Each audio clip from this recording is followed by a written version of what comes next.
The first person to create a credible, in my opinion, view of what the atom is all about was a person named Democritius, and he was a contemporary of Plato, one of the great Greek philosophers.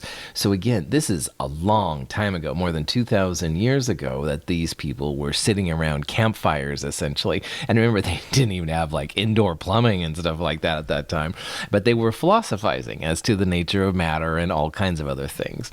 And so Democritus had this idea that the universe consists of the void, emptiness, and well as atomos, which now is translated into the word atom.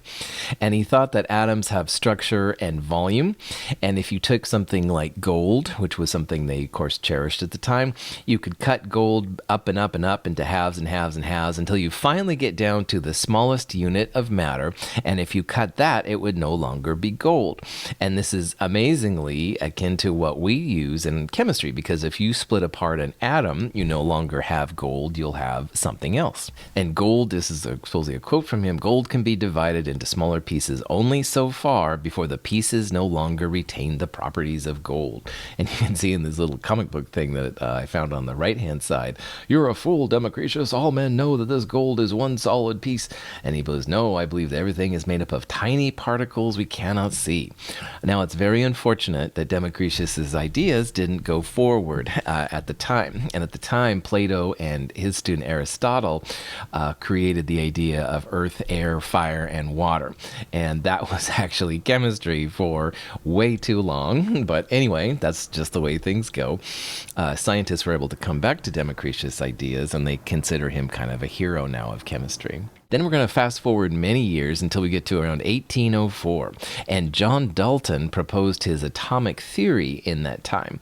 Now, John Dalton is considered a very important player when it comes to chemistry. Isaac Newton brought physics out into one kind of field and created that.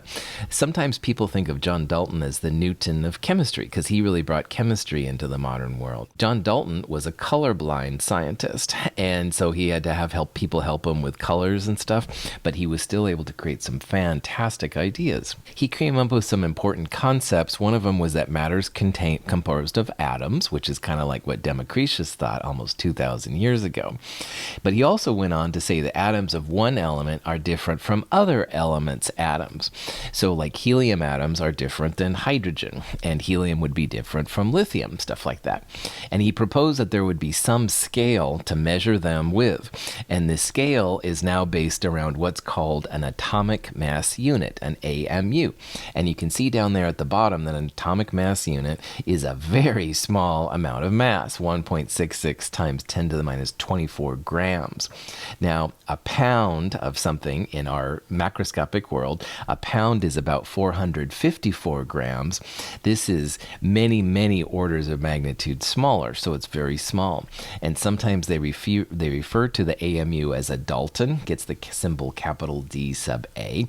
That's in reference to his idea for creating the scale, which is kind of cool. Compounds like water and sodium chloride, stuff like that, always have a definitive whole number ratio of atoms. And so water is always going to be H2O, 2 hydrogens to 1 oxygen, not 1 hydrogen to 1 oxygen or 2 oxygens to 1 hydrogen, stuff like that.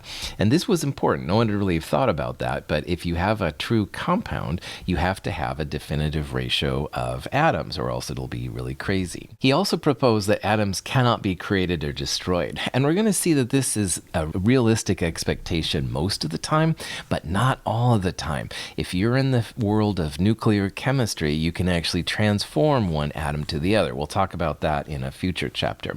But the important part here is that, like say here at Mount Hood Community College, we don't usually go around creating or destroying atoms. So most of the time, what he stated here was correct, even though there are some fine-tuning kind of things to do.